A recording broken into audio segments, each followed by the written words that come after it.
What's up, gamers? Welcome to class. Yes, that's right, playground class, where I'm going to teach you everything that I know, have learned, broken down, and break it down for you guys the best way that I possibly can, and hopes to teach you more about this new playground feature and help you learn some cool stuff and see what you can come up with. And if you've got any ideas of things you want me to try and come up with, drop them down in the comments, and make sure you like this video and please consider subscribing.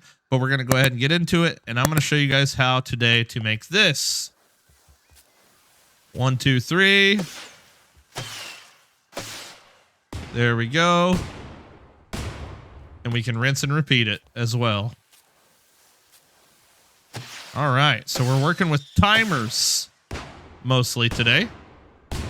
And this is about to intimidate you. Look at this mess. So we've got a lot going on here. I'm going to pretty much build this identical thing right next to it here so that you can see how it all goes together, why it all goes together the way that it does.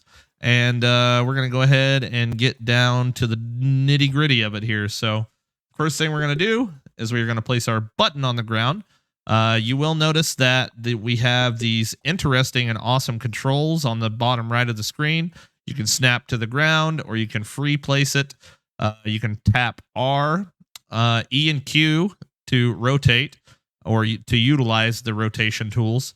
E and Q to bring it further and closer away. I'm not sure what it's going to be on controller, but we can adjust the pitch. We can then adjust the roll, and we can adjust the yaw, and we can literally just place it in the air like that if we wanted to. So you could pretty much put these pieces anywhere you want, and you just hold down R to reset the axes, and Z again to snap it down to the ground. So, okay, so first thing first, we've got a button. We're going to need some timers here. We're going to place them just like this. 1, 2, 3. Okay. Now, if you walk up to the timer and you press G, you're going to see a screen of options pop up. Start on play is going to make it to where once the player starts the game, the timer will start. So we do not want that to happen. We want show while playing on just so that we can see the timer working. You can turn this off if you're doing a finished game. You can turn these off so that way you already know everything's working great and you don't have to mess with it. So we're going to go through all these timers here and click off the start on play. So the next thing that we are going to need is we are going to need these firework launchers. So for the sake of simplicity and easy, I'm just going to copy them from there. And we need 5 of them because we're doing, oops, delete that. They also have a Control Z feature that if you do something, you can press Control Z and it will undo it for you. So if you accidentally delete this entire building of stuff here, you can just Control Z and undo your mistake. So that's pretty freaking cool. The next thing that we are going to need is we want it to appear as if we are lighting these things with a sconce lamp here.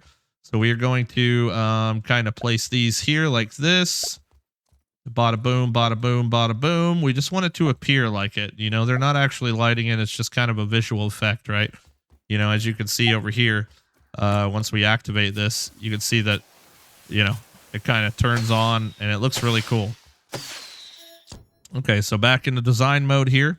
The very first thing we're going to do is we are going to take this button and we are going to attach the button to the first timer, and we're going to chain all these timers together.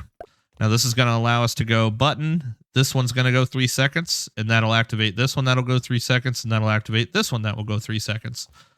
So what we're going to want to do is our first timer is going to light the middle torch, right? So you put your cursor right over top of it. Sometimes you might not be able to see where the arrow's going. Our second timer is going to light these 2 outside guys. So as long as our button is pointed directly at it, that will go in the right spot. And our last one will light these 2 outside dudes here. Now these arrows are all editable, and you can go through and you can change all kinds of stuff. You know, if you want it to maybe say you want the light to light a specific color, you can come into the customize option and change it to where it lights a specific color. But for now, we're just going to turn it to toggle light on because that's all we need to do. It's just default where it's at right now. So the next thing we are going to do is we are going to add in this thing called a counter with condition. Now this thing can be a little bit confusing here. I'm going to try to keep everything separated. We actually need 3 of these because what these are going to do is they are going to notice you can set it to a specific amount of number and based on how many input signals it has, it will then complete a circuit, more or less. So if I say equal to 1, then it will just it will activate when there is 1 connection established. So once this timer runs out, it will send a connection to this. It says equal to 1, cool. Then I will output the signal. So from here, we're going to activate the middle guy. All right. So that is ready to rock and roll. The next one we want to say equal to 2. So once 2 of these timers have been lit, which is this first one and this second one, once 2 of the timers have been lit, it will then output the signal to these second row here. And then once 3, so we'll grab this one, we'll edit this and change it to 3 equal to 3. So once 3 things have been completed, it will then activate this last one, which is going to then activate the 2 outside guys here.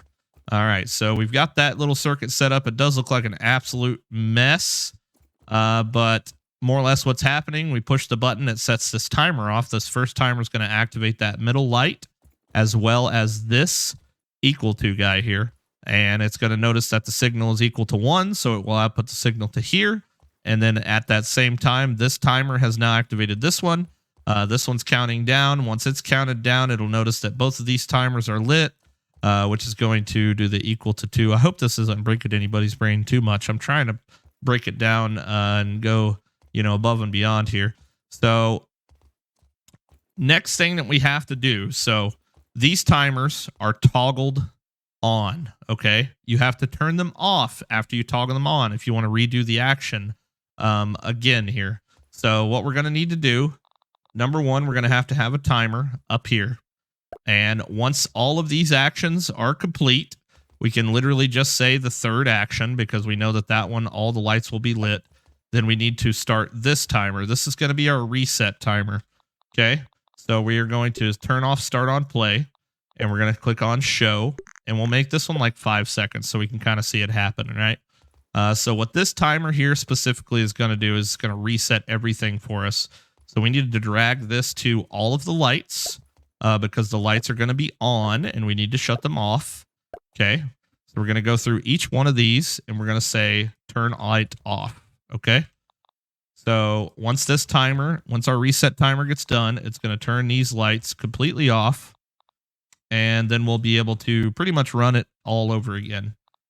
We don't have to turn the fireworks off because it's just it's like a pulse command, right? And then you can redo it again. Now what we're also going to have to reset are the equal to guys up here. So we're going to have to reset this one. We're going to have to reset this one, and we'll have to reset this one as well. It might be tough to try and decipher which one is which, but more or less you come to the connection line and you're resetting the value to 0.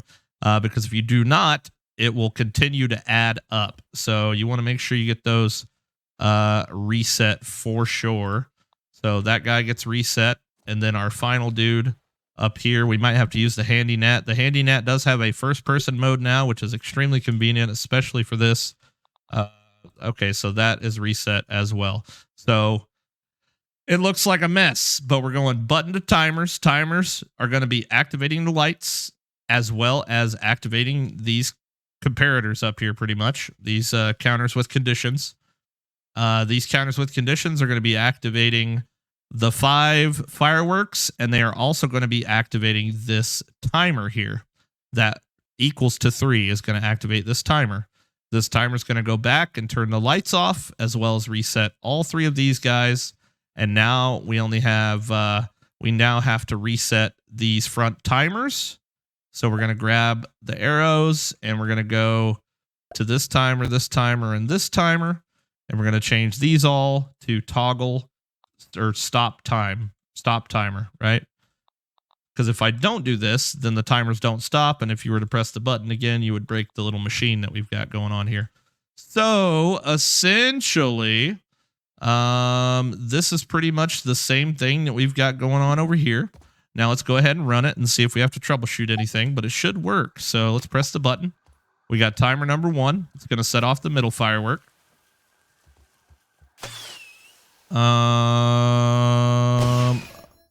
Oh, I didn't set them to see. I'm like, why can I not see them? Show while playing. Here, let's just make them 1 second, right? So it just kind of speeds through a little bit faster. Yeah, I was like, wait, why can't I see those? Okay, turn on the show while playing. All right, let's go back into play mode again. Run it again here. Boom, boom, boom. See, from the middle to the outside.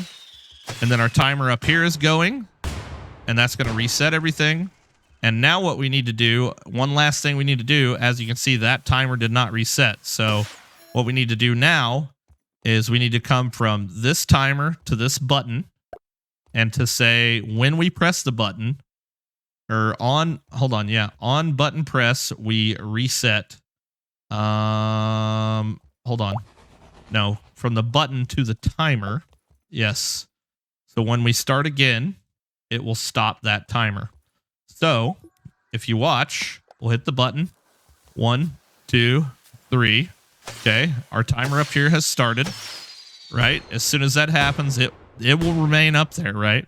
But once we hit this button again, it will turn that timer off and start the whole sequence over again. And that, my friends, is exactly how you create this absolutely interesting thing that might not be practical in any way, shape, or form, but hopefully it's practical for a teaching and learning experience. So, thank you guys for watching. I greatly appreciate it.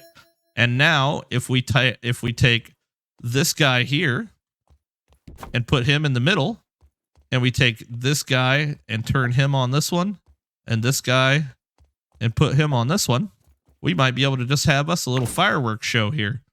Let's go ahead and stop timer on that one. And let's see what happens if we do this. There we go. They should be both working at the exact same everything.